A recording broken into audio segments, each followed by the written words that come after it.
మరి మీ క్యాంపెయిన్ లో ముస్లిమ్స్ ఎవరు కనబడట్లేదు? ఎవరు చెప్పారంటే అంటే మీరు ఏం చూడకుండా నా ఇంటర్వ్యూ తీసుకుంటున్నారు వచ్చి లెక్క ప్రకారం. ఎందుకు? నాకైతే నేను చూసినప్పుడు అయితే కనబడలేదు.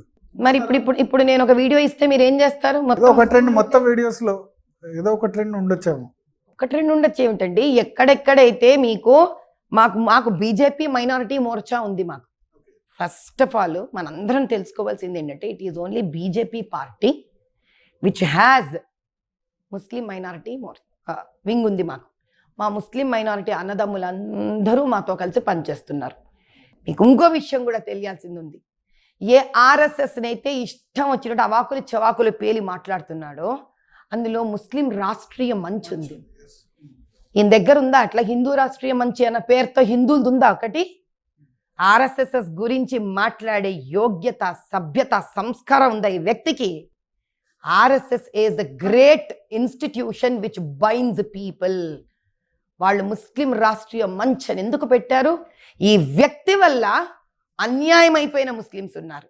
ఈ వ్యక్తి వల్ల ఎంతో మంది దేశభక్తులైన ముస్లిమ్స్ బయటికి రాకుండా తేలకుండా ఉన్నారు.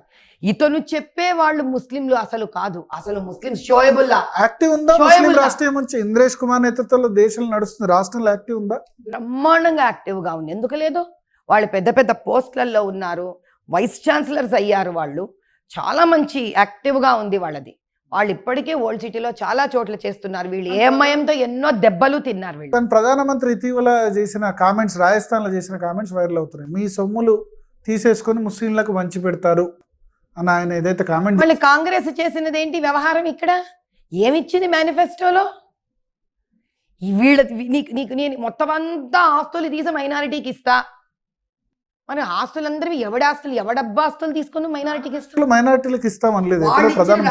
ఇప్పుడు రాహుల్ గాంధీ వాళ్ళ స్పీచ్లలో వాళ్ళు ఏమన్నారు?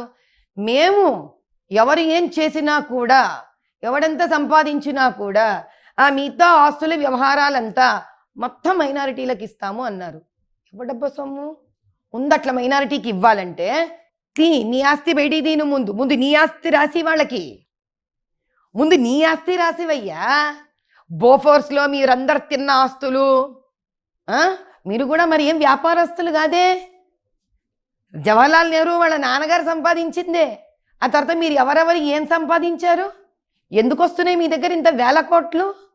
మరి ఈ డబ్బులు ముందు మీరు మైనారిటీకి రాసివ్వండి. మీ ఆస్తులంతా ఇవి రాసివ్వకుండా మీరు మిగతా దేశ ప్రజలందరూ తీసుకెళ్తారంటే అవును, మరి ఇంకా ఆస్తులు తీసుకెళ్తుంటే అన్ని దోచుకుంటారు.